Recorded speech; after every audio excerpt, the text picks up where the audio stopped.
Now, it's my pleasure to introduce the moderator for our next session, which I hope he's here. He is? He's on deadline. Great. All right. Thank you, Paul. Paul Rogers is the moderator. I think you've seen his name. You may never have seen his face, or maybe you've seen him on KQED. But Paul's the natural resources and environmental writer at the San Jose Mercury News. Since '89 at the newspaper, he has covered a wide range of issues, including bears in the assembly, water supply, water policy, logging, oceans, air pollution, energy, endangered species, toxics, and climate change. Paul was part of the Mercury News team that won a Pulitzer Prize in 1990 for coverage of the Loma Prieta earthquake. His work has appeared in the Washington Post, Chicago Tribune, Seattle Times, and other newspapers. Paul also works as managing editor of the science unit at KQED. And just outside our doors here, we know KQED has their office next door, and maybe Paul works out of there, or in San Francisco. His stories have appeared in NPR and PBS stations in San Francisco. He's taught journalism at UC Berkeley and Santa Cruz. He lives in Santa Cruz with his wife and his two sons. Paul, come on down. Welcome aboard.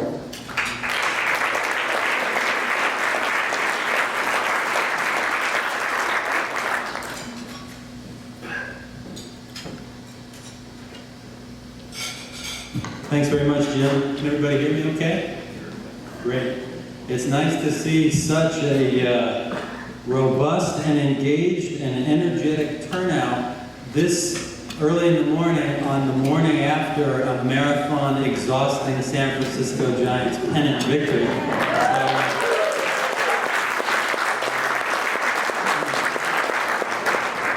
My sons haven't seen me yell that much for quite a while. So they now know who Travis Ishikawa is. Anyway, I want to thank the Silicon Valley Business Journal and the Santa Clara Valley Water District for hosting this event. As Jim mentioned, I've worked at the Mercury News for about 25 years now, and I follow a lot of stories. And there's no question that the drought is the #1 most important story in California this year. It's something that affects all sectors of the economy, and it's something unlike an earthquake or a tornado or other natural disaster that we don't know when it's going to end. There have been droughts in California history that have gone on 20 or more years, just not in recent centuries. So this is a really important topic, and it's one that I'm glad to see so many folks engaged on. In the next 45 minutes, we're going to talk with some of our panelists here about what the status is of how the drought is affecting San Jose and Santa Clara County. And we're going to talk a little bit about what to expect in the year ahead, particularly if we don't get a lot of rain this winter, which is looking increasingly likely. So let me start by introducing our three panelists, and if they could come up as I introduce them, that would be great. First we have Jerry de la Piedra. Jerry oversees the Santa Clara Valley Water District's comprehensive water conservation program for Silicon Valley. He also manages long-term water supply planning efforts to further support a reliable water supply in the county. Jerry works closely with local and state agencies to advance water conservation goals through policy, legislation, and ordinances. He has more than 13 years of experience in water conservation and resources management, including the development of water use baseline studies, water use efficiency strategic plan, and model ordinances for local communities. Jerry has a Bachelor of Science degree in Environmental Studies from San Jose State. Please give a nice warm hand to Jerry.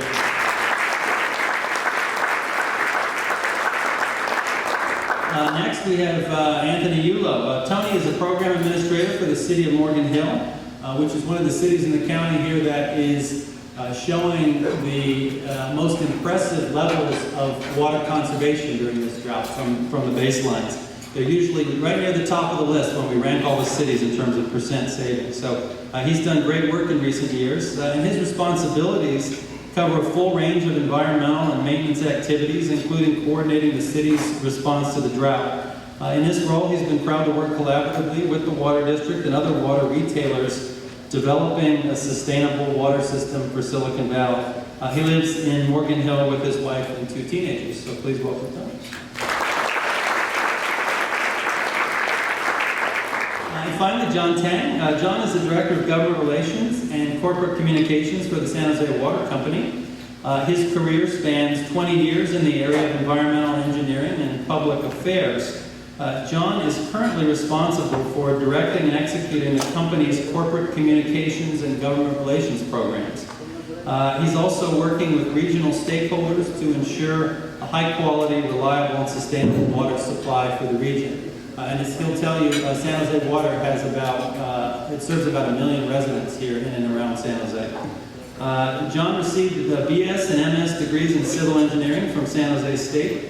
He has an MBA from Columbia University. He's a member also of San Jose Rotary and serves as a director for the Santa Clara Fire Safe Council. Drought and fires kind of go hand in hand. And is a trustee for the San Jose Silicon Valley Chamber of Commerce's Political Action Committee. John's a registered civil engineer and also an adjunct professor in the College of Engineering at San Jose State. Please welcome John.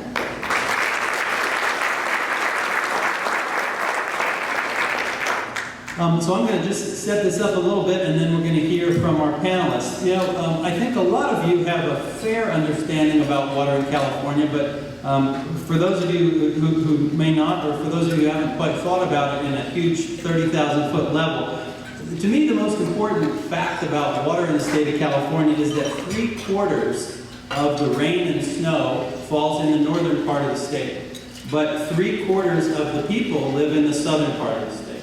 So what that means is California has built the greatest system of dams, pumps, canals that the world has ever seen to move that precipitation from north to south.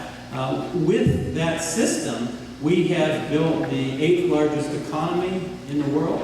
We have made the deserts bloom, and without that system, we would really be more like Wyoming than the vibrant state of 40 million people that we have today. We'd be making cow chips and not silicon chips. And when you think about it, the reason for that is that San Jose, Los Angeles, Fresno, all of these areas receive about 15 inches of rain a year in a normal year. We haven't gotten even close to that for the last 3 years, but in a normal year, 15 inches of rain. That's the same amount of rainfall as Casablanca, Morocco gets in an average year. So we are a dry Mediterranean climate, and this system is one of the great engineering marvels of the world. But it has come also at a cost. We have dammed nearly every one of the great salmon rivers in California, driven a lot of species to extinction, flooded the second Yosemite Valley, and for generations overpumped the groundwater throughout the state. Although, as you saw from Jim's slide, the water district here has fixed that problem over the last 50 years. But in most places of the state, it's not fixed. And in a normal year, that water system is fragile, it's controversial, it's always causing political debate and struggle. But in a drought, and we're in one of the worst droughts in state history right now, it's particularly put under stress. Just to give you some context of where we are with this drought. As I say, San Jose normally gets 15 inches of rain a year. What that means is over the last 3 years, we should have had 45 inches. We've had 22 inches. So that's really the lowest 3-year period since modern records began way back to the 1890s. And other cities around California have seen similar comparisons where their 3-year period is the driest ever. And as I mentioned at the beginning, we don't really know how long the drought will last. If you look at tree rings, and there are scientists who study this, and also sediment cores, we've seen that back to 800 AD in California, there are actually 2 droughts that have gone as long as 200 years. And in the 150 years since we've had a big growing modern civilization in this state, the 2 longest droughts that we've had are 6 years long. 6 years. 1987 to 92 and 1928 to 34, also known as the Dust Bowl. So we can go a lot longer than 6 years. This drought might end in a couple of months. It might go on for the rest of our lives. And so that's the context that I think people need to know as we start this discussion. So why don't we get right to it? And I'm going to ask our panelists, starting with Jerry, if they can first just take a couple of minutes to tell us about their organization and what they've done so far to respond to the drought. Jerry?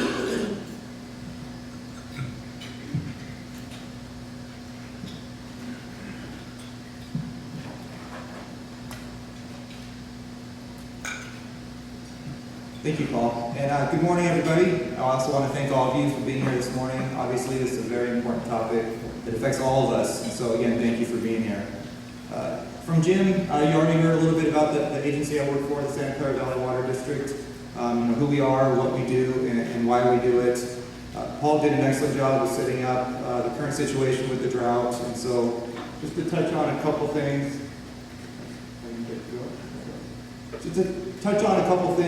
Earlier this year, back in January, February, both the governor of the state of California as well as my board of directors called for a 20% reduction in water use, and that was based on local conditions, statewide conditions, and the projections that we had for the remainder of the year and where we would be. Later in the year, in July, the state board, the State Water Resources Control Board, adopted emergency regulations that pretty much affect everybody in the state of California. There's 4 restrictions: no irrigation or landscape runoff, no opposing down sidewalks or hardscape, unless for health and safety reasons, no filling fountains unless it's on a recirculating system, and no washing cars unless you have a shut-off nozzle on your hose. Again, these affect everybody in the state of California. The state board also required the local agencies to implement mandatory measures in the landscape sector. And so over the last month or so, the local agencies have been adopting these restrictions and putting these in place. The state board also requires ongoing reporting from the local agencies. And so what they're going to do with this is, over the time, if the drought continues and things don't improve, they may call for additional restrictions. So it's something to keep an eye on. And then, of course, locally, we're also tracking how things are going. I want to touch a little bit about what we're doing locally and kind of our decision-making process. And so most agencies have what's called a water shortage contingency plan. And what this is, this includes various actions or triggers or thresholds that agencies use during a shortage to determine what they're going to do. And so this is a table right out of our water shortage contingency plan. And so what we do is at the beginning of the year, we project what our water supply is going to be. We project what water use is going to be or demands are going to be for the year. And then we use that to figure out what our reserves are going to be at the end of the year. So in January we do this, January, February we do this analysis, determine what the reserves are going to be in December, and then we plug that number into this table. And so this year, in 2014, when we did the analysis, the projection was our reserves were going to be down into the 210,000 acre-feet range, which you can see puts us in stage 3, which is a severe stage, which is why our board called for a 20% reduction in water use. In fact, you can see, it might be a little bit hard to read, but the language at the bottom of the slide is from the resolution that the board adopted calling for 20%, and also recommending that the cities, the retailers in the county implement mandatory measures as needed to reach that target. Because they're really the agencies that have the enforcement capability or that power. Internally, the district implemented or set up 15 strategies to respond to the drought. I'm not going to go into detail for each one of these, but you can see them listed here on the slide. They are grouped in 4 different categories. The first category is supply and operations, and so that's really, is there additional supplies that we can secure and bring into the county to help with our meet demands. The second one is water use reduction, and so the idea is how are we doing with the 20%? Are we meeting that target? The third one is about opportunities, and can we advance our long-term water conservation programs? Can we accelerate recycled water to help to respond to the drought? And then last one is about management. Is there any legislation out there that we can support that would help us in terms of drought response? And then, of course, tracking all the financial components of it. So in terms of how we're doing, I'm sure everybody wants to know how we're doing in terms of the 20% target. You can see the table on the left. It summarizes the cumulative savings through the current month. So for example, through August, we're saving 11%, which is obviously not reaching the target, so we have some work to do. You also see we're actually hovering right around 11%. It's been pretty consistent over the last few months. You might notice we're not including January in the calculation. That's because there was no call for short-term conservation in the month of January, at least until the end of January, so we didn't think it was appropriate to include. The graph on the right is something we use for trends. The dotted line, the dashed line is the base year of 2013. The red triangles are the targets, or where we want to be, and then the blue line is kind of where we are now, and you can see we're right in the middle there. We're also tracking each individual retailer, both in terms of what they're calling for, as well as the savings being achieved. You can see for the most part, they're calling for 20% reduction in water use. Some of them are calling for 10%, and that's primarily because they get most, if not all, of their supply from San Francisco, the HHE system, and right now San Francisco is calling for 10%. We also track savings. There's 3 columns for savings there. The first one is the cumulative through the month of July. The second column is the cumulative through the month of August. And then last is just for the month of August. So you can see at the bottom there, the cumulative totals, again, we're hovering right around 11%. But actually, August was a decent month. We actually saved 14% in the month of August. One of our key internal strategies that we're implementing is outreach and education. And so you can see on our website, we've developed a Drought Watch page. It includes all of our information, includes various reports. In fact, we have a monthly drought status report, which includes all the tables I just went over, as well as other things that we're doing in response to the drought. We have on this website, we also have publications, outreach materials, information on our programs, on reservoirs, rainfall, etc. Pretty much anything you want to know about the drought, you can find on that webpage. We also have our Brown is the New Green campaign. We kicked that off this summer. And the idea is it's okay to let your lawn go a little bit brown right now. They're pretty hardy. They will come back once water is available. We developed these lawn signs that we hand out for free. In fact, I have one on my very brown lawn right now. And then at the bottom, you can see from our campaign, we had bus ads, we had billboards, we had online ads, things like that, again, promoting the brown is the new green. And then at the bottom right, you see our bucket campaign. We actually give out free buckets to anybody in the county, and the idea is capture the shower water as it's warming up, rather than letting that flow through the drain. Capture that, reuse it to flush toilets, water plants, pretty much any beneficial use that you can. We also kicked off a campaign to support reports of water waste. And so the idea is we developed 4 different ways people can report water waste. We have a hotline you can see up there. If people prefer email, we have an email. And we also have an online app. You go on our website to Access Valley Water Report Waste. And then for smartphones, we have an Access Valley Water app for smartphones where people, when they're out in the field and they actually see the waste, can take a photo and send it through the app. We also have hired inspectors. Our board supported hiring water waste inspectors, and so we have 5 inspectors out in the field following up on these reports of waste. The media sometimes refers to them as water cops, but they're not cops. They have no enforcement capability. They're not going to issue fines or citations. It's merely an educational program. We'll go out, we'll talk to the homeowner, we'll talk to the business, we'll let them know the restrictions that are in place, and then what they can do to be in compliance, giving outreach literature, referring to our programs, etc. Speaking of our programs, we have a lot of programs. We have, in the residential sector, we have toilet rebates, washer rebates, etc. We have free water rights house calls. We have a lot of landscape programs, commercial programs, free toilets installation and washer rebates. We have ag programs, as Jim mentioned. We have some ag in South County, so we work with the growers down there. And then we do a lot of outreach and education. And then I did want to add, our board earlier this year supported several budget adjustments to support increasing the rebates for 8 key programs. And one of those programs is our landscape rebate program. So for instance, right now our rebate is $2 a square foot for converting turf to low water use landscape. And to further sweeten the pot, some of our retailers, like the city of Morgan Hill, add to that rebate, so it's $3 a square foot in the surface area. These are temporary though, so if you're interested in these programs, please contact us as soon as possible. I believe they're set to expire in December. And then the last thing I just wanted to touch on is something that Paul brought up, is what's going to happen next? What if 2015 is dry? And so I wanted to come back to this table from our water shortage contingency plan. And so what we do again is at the beginning of the year, we'll project where we're going to be at the end of the year. So we started to look at 2015. It's very early in the process. It's preliminary data so far. Over the next few months, we're going to refine it, update it, have a better idea. But we look at 3 different scenarios right now. We look at what if it's a normal year? What if we get average rainfall? Where would we be? We look at what if it's a dry year? Then where would we be? And then we look at what if it's a critically dry or very dry year? Where would we be? And so far, again, it's preliminary, it's early. It looks like it's an average year. We'd still be in stage 3, maybe up to stage 2, the alert stage. If it's a dry year, if it's a critically dry year, most likely we're going to fall down into the critical or maybe even all the way down to the emergency level. So as Paul mentioned, and I want to reiterate, we don't know how long this drought's going to last, and we don't know how severe it's going to be. So whenever I talk to people, I always try to bring the message that please do whatever you can to conserve or continue to use water as efficiently as you can. Thank you.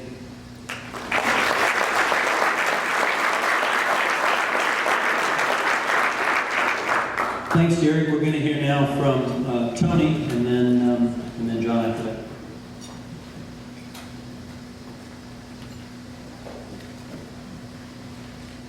Thanks, Paul. I just wanted to start by saying how lucky we are to have a guy like Paul Rogers, who clearly knows so much about water, working with the local media, because as people who are in charge of delivering water, we count on the media giving out accurate information, so thanks for that. The one thing I did want to add to our comments, talking about the history of the dam system, is that that's all built with the assumption of snowpack. And everything I've read about climate change says that, first off, that it's real. I'm sure there's at least 3 of you in the audience who don't believe that. But the second thing is that it's going to result in more of our precipitation coming as rain and not snow.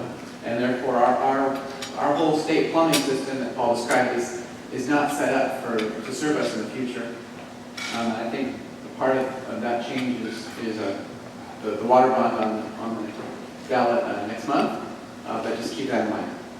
The second thing I'm going to start by saying is that we rely on the water district. So I'm not sure if they accurately, I know that Jim and Jerry both talked about it, but as water retailers, as the local water company for the residents of Morgan Hill, we rely a lot on the water district to administer those programs that Jerry described and to provide leadership in looking at the long-term planning for water in Santa Clara County.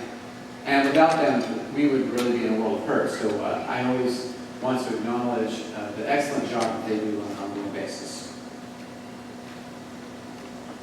I'm having to go through some of your slides. All right. So I'm just going to really briefly talk about what we've done this year. And I really don't know what's on these slides that well, so I have to turn around and look. So I'm just going to talk about when we did, what we did, and how, and where we are.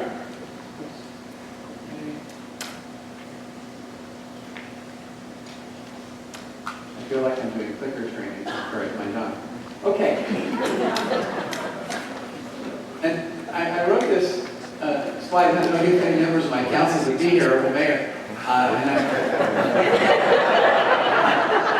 I thought I was going to have to apologize to them in person for sucking up, but the reality is that the Morgan Hill City Council is really, truly awesome on a number of fronts. But they have told staff, we want to be leaders. We want to look ahead. We want to do a good job. We want our community to be known as one that's responsible.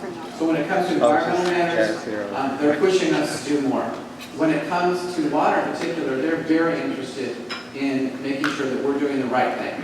So not only do we want to be the leader, we want to be doing the right thing. And it just makes it such an easier job to work for someone, for a governing body like that does such a great job. Gets on with clear direction. Okay, so it's important to know a little bit about Morgan Hill, and that is that we get 100% of our water is groundwater.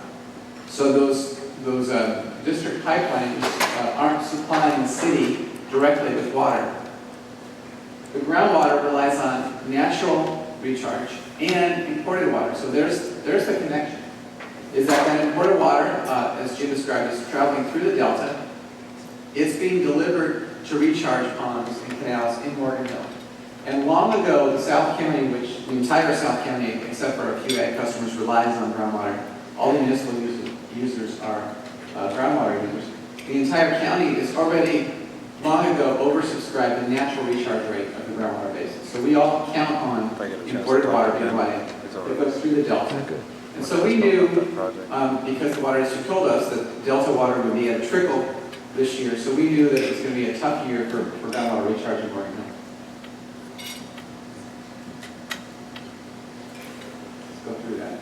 So when the water district called for the call for conservation, we went to our city council and we said, look, we already have a water waste ordinance. It specifically says exactly what we're going to do during a drought.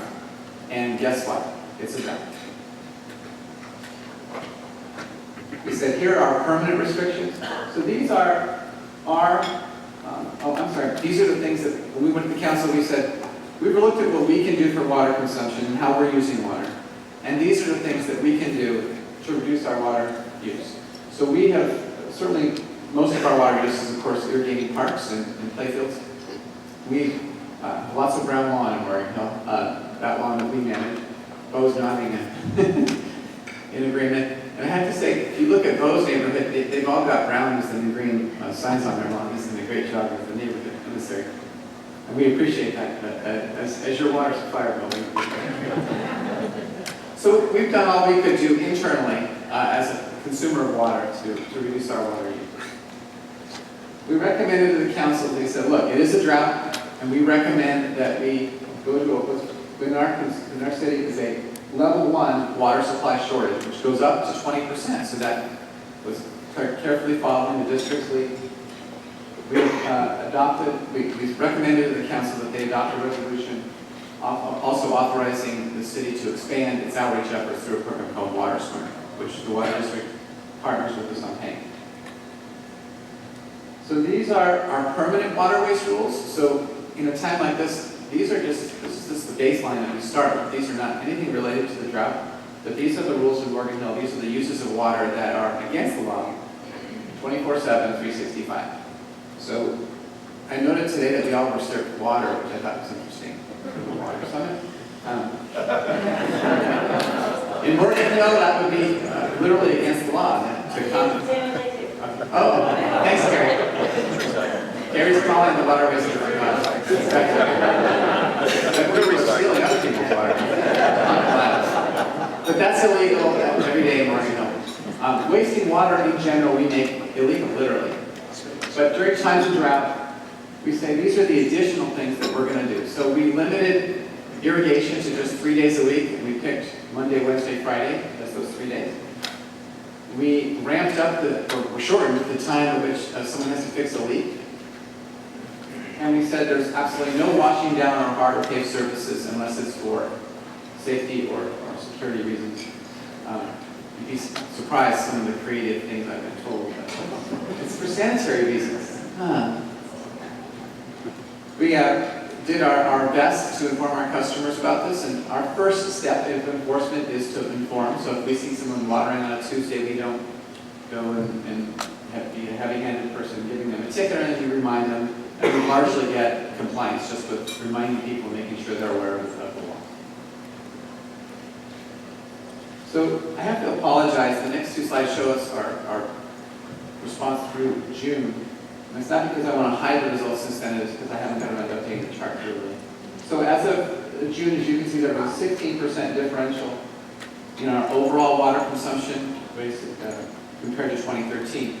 You'll note that January, the 2014 was higher, and that's one of the reasons that the district is starting in February, because there was no official call for conservation in January, and many of us found that we had water consumption much higher in January of 2014 than we did in 13, based on weather and precipitation patterns. So in June we were 16%. I have to just here to full disclosure, since then it's dropped. We're at about 13% the last month. This shows you what we've done internally. So this is just our use of water at parks, streets, and recreation facilities. You can see we're down 33% comparing 13 to 14. And this is a very interesting chart. Those of you who are in the water business, a few of you are out there, because you're interested, if you only have your irrigation on 3 days a week, you wonder, what's my demand going to be on those 3 days? So you can see the top line is our ability to supply water. That's our capacity of our system. The blue line was the 2013 line, which you can see every day of the week. It's largely, in the same. Sunday drops off historically a bit. And then you can see the red line is 2014, and you can see where the Monday, Wednesday, and Friday are in that chart. And two things to observe from this. One is that clearly a lot of people know about the system because there's those peaks. And the second is that the peaks in 2014 are slightly higher than 2013, but not night and day different, which was great news to the people who actually run our water system. Okay, so what's next? So we're telling people in our level 1 water supply shortage that we're in, between the months of November and March, their irrigation is limited to 1 day a week, and that's just going to be Wednesday. So that starts in a couple weeks, and I'm hearing a bit about that. If the drought continues, we'll be looking at further restrictions. So as Jerry said, if it's a dry winter, we're going to be looking at cutting back even more. We're going to enhance enforcement. We're thinking about expanding our ordinance to cover private wells currently that are excluded, and looking at drought rates. And then the last thing there is that our council is very interested in thinking about how we can start to use recycled water. All right, and that's it for me.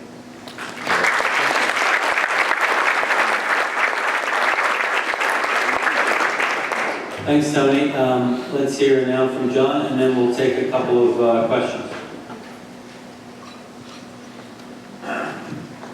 Thank you, Paul. Thank you to the Business Journal and the Santa Clara Valley Water District for inviting us to be on the panel today.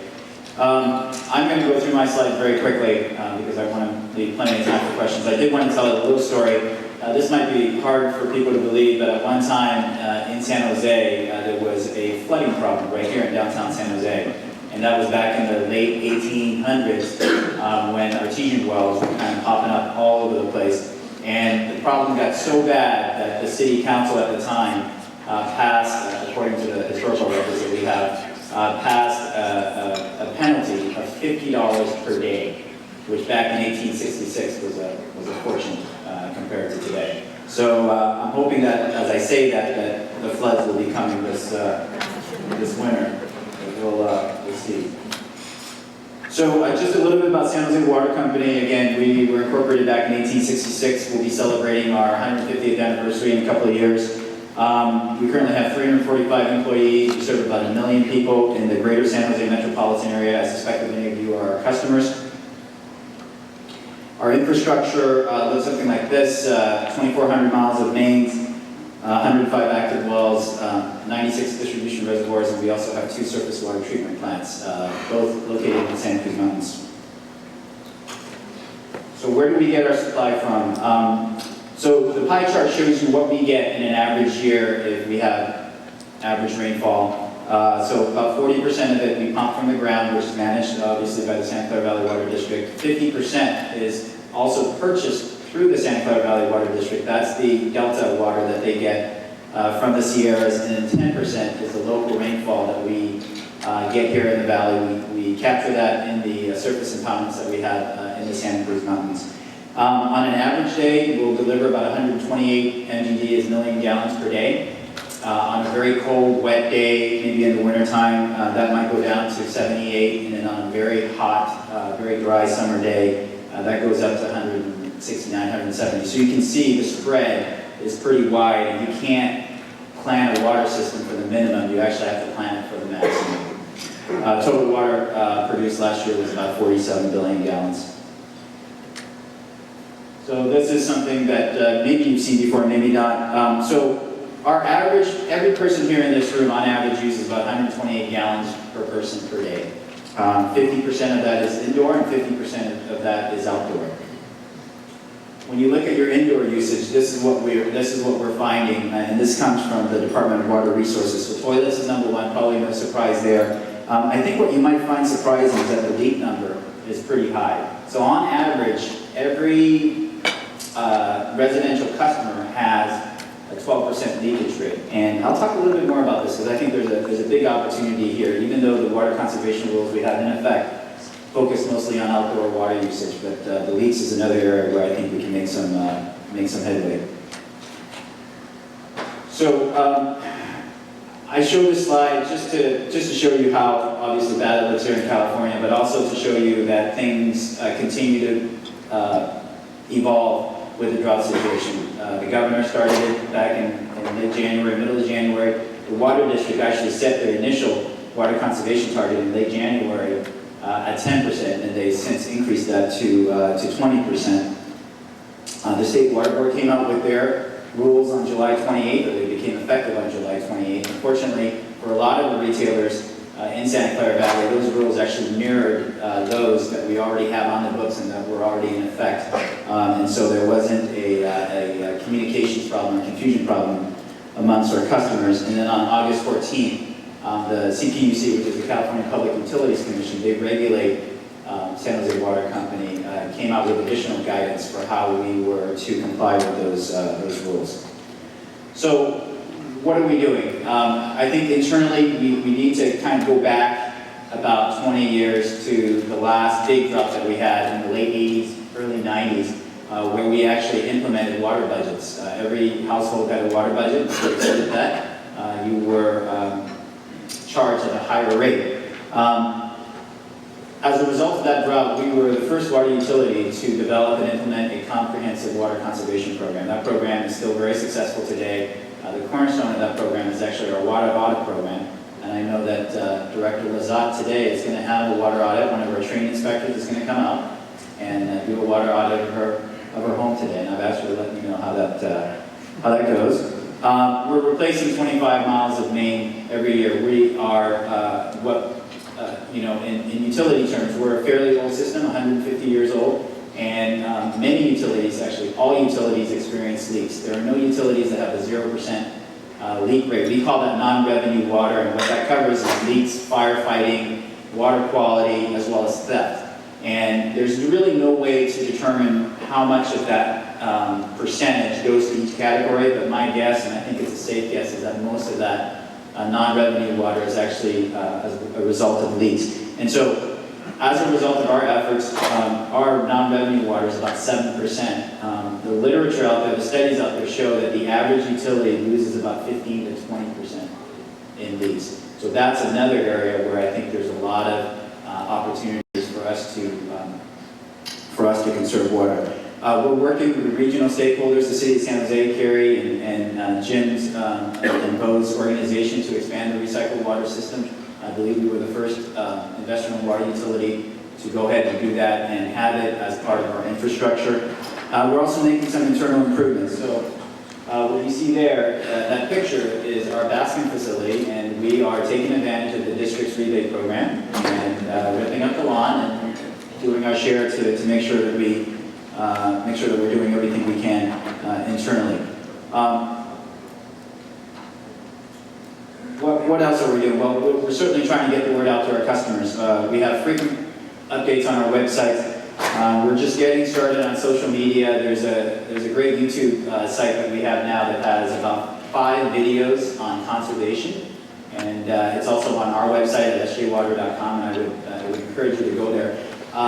One of those videos is, they're all very short, informational, actually rather entertaining videos, I think. One of those videos teaches you how to read your meter. And so if you watch that video, then you'll be able to determine whether you have a leak in your home or not. It doesn't tell you where the leak is, but at least you'll be able to determine where, if you have a leak. And if you like, you can call our customer service department and schedule a water audit, and they can further help you try to figure out if you have a leak and where the leak may be. Community meetings, we've attended a lot of them. We've done a lot of outreach to HOAs as well as organizations like this. Our conservation events, we have one in May, which is a water awareness night event. Some of you may have attended that with the San Jose Giants, not the San Francisco Giants, the San Jose Giants. And then our fall event is coming up on November 1st at San Jose State with San Jose State football, where we'll have some conservation information out there at the gate. It's a Saturday, 4 p.m. And then lastly, we're trying to put in place some landscape workshops for our customers so that they can come and take a look at some of the things we're doing or some of the things that they could be doing to further reduce their landscape irrigation. So what can you do? Well, certainly follow the rules and tips that we have on conservation. I know the district has a lot of information on their site as well.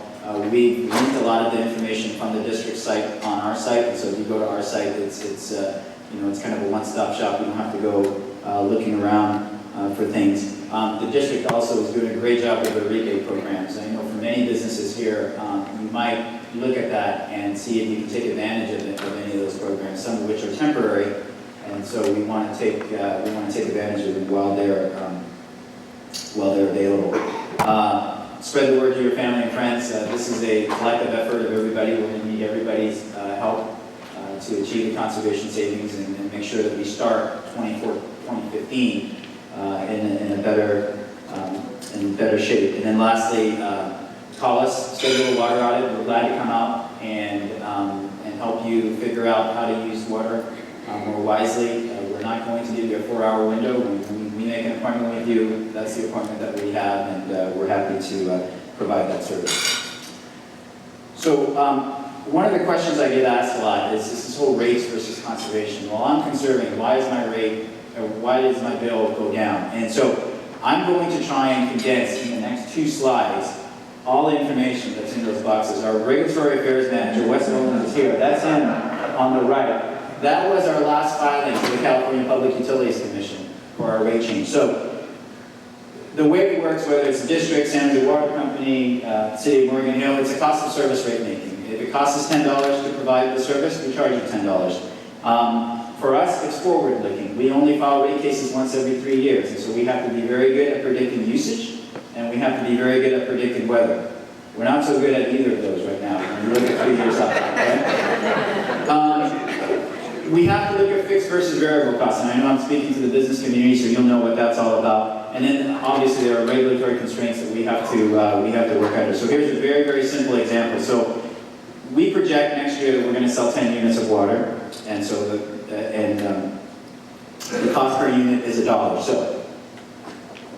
So from our perspective, this is how that chart would look. Our total cost is $10, but it's split between 70% fixed cost and 30% variable cost. Okay? So the customer does their thing, and they use the 10 units of water that we projected we were going to sell. And so if you notice that the fixed versus variable proportion is completely flipped upside down, and that's one of the regulatory constraints that we work under. So we have to actually charge only a 30% fixed fee, which is called a meter charge, and then the 70% is a variable charge. So that's the volumetric charge that you see on your bill. And so if we project 10 units of water being sold and you use 10 units, everything's good.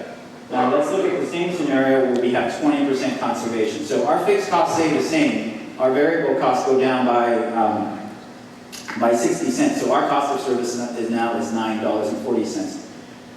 When the customer conserves 20%, their costs go down even further, as you can see there. And so there is a difference between what it actually costs us to provide the service and what we charge the customer. And so what that means is that we actually have to raise the unit rate to recover those fixed costs. And that's just one of the constraints that we have to work under being regulated by the California Public Utilities Commission.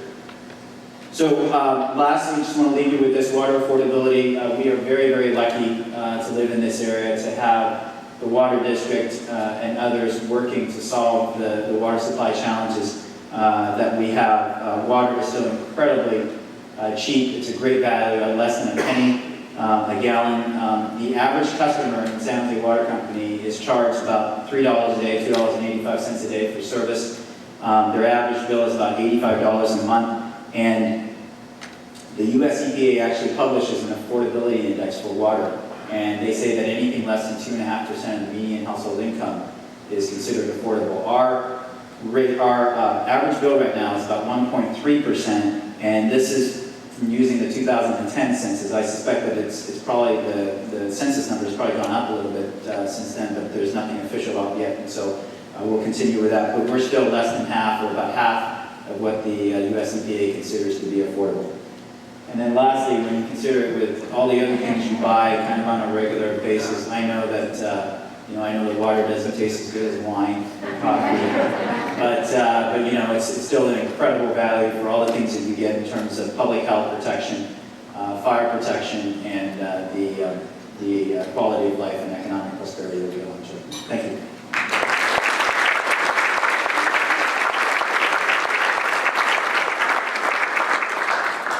We have time for 2 questions because we ran a little long there. But here's the thought. We're going to be producing an 8-page piece that will be inserted into the Business Journal. If you have questions that we don't get to in this session, would you email them to us with who they are directed to, and we will try and get those answers included as part of that section. Is that okay, Teresa? I kind of went off the script there. Is that all right? Excellent. Terrific. 2 real quick questions, and just a quick personal point in terms of savings. This might sound like 20% is a lot to save. It's hard. It's not. If you do the math, in the summer, you use 50% of your water on landscape irrigation. Cut that in half, you've just saved 25%. We've seen this county, most of the retailers are saving something like 12, 13, 14%. Statewide average right now is 11%. Some places in Southern California, LA is about 4 or 5%. Sacramento is around 19, 20%. There's some cities using more in Orange County and other places, and some cities using a lot less. In Santa Cruz, they have 28% savings. Livermore, 33%. They're doing things we're not doing yet, but I expect we might get to in the next year or two, like water cops driving around writing tickets. You can get a $1,000 fine in Sacramento for watering on the wrong day right now. In Santa Cruz, every house gets 10 units of water. It's $3 a unit. If you use any more than that, it's $50 per unit above it. So when you put in those price controls, people cut dramatically. So if this drought continues, I know folks have not wanted, many of the retailers, to take draconian measures. They're not popular.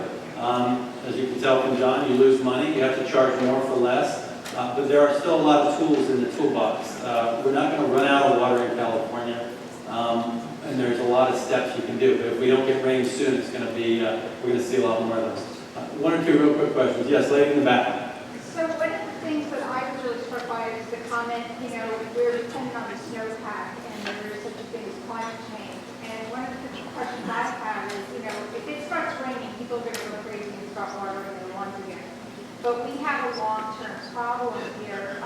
What are the entities on the panel doing to engage in that debate in the state? And I work for an NGO. How can we help? Why don't we just, in the interest of time, Jerry, why don't you take that question? Good. Well, that's a great question. In fact, one of the things we are worried about, as soon as it starts raining, even if it's less than average year, people are going to say, oh, the drought's over, it's raining, I don't need to save anymore, and go back to my old habits. So one of the things we're going to be looking at this winter is a campaign that addresses that, and how do we get the word out, and what should the message be so that people don't do that. And then long-term, we have a long-term planning, we have a water supply master plan, the update of our urban water management plan coming, where we do look out the next 30 years, we look at climate change, we look at what different types of years, multiple year drought, 1 year drought, 2 year drought, 3 year, etc., and figure out what are supplies available to us, what are the demands that we expect to be based on growth, and then where are the gaps, and then how do we close those gaps. Right now, based on our long-term planning, the way we're primarily going to close those gaps is additional conservation, that Jim mentioned and others mentioned, as well as accelerating recycled water, looking to move that further. Okay, time for one more question. Dick. Thank you, Paul. Number one question every day. What about artificial lawn? Where's your artificial lawn? Every place and stuff like that. Yeah. It's interesting. Some of the techniques up here seem a little foreign probably to a lot of folks, like the buckets in the showers, artificial lawn, stuff like that. You can actually make thousands of dollars from the district and other water agencies if you tear out your lawn. Now, if you have little kids or pets, you might still need a backyard, but a lot of people don't need all that grass, so you can actually make money doing that. And then the buckets, I started doing that in February. I got a couple of those Home Depot buckets. I put them in the back of my shower. I take a regular shower, nothing shorter than before. They fill up, and I save about 70 or 80 gallons of water a week that I put in these empty, clean garbage cans I bought. I fill up 3 garbage cans a week like that. I use it to water everything in my yard. And so I've cut water use 40% in my house. And I haven't even taken shorter showers. There's no draconian anything. So it's actually pretty easy if you just remember, cut down the landscape. Okay, everybody, thanks so much, and thanks again to the host.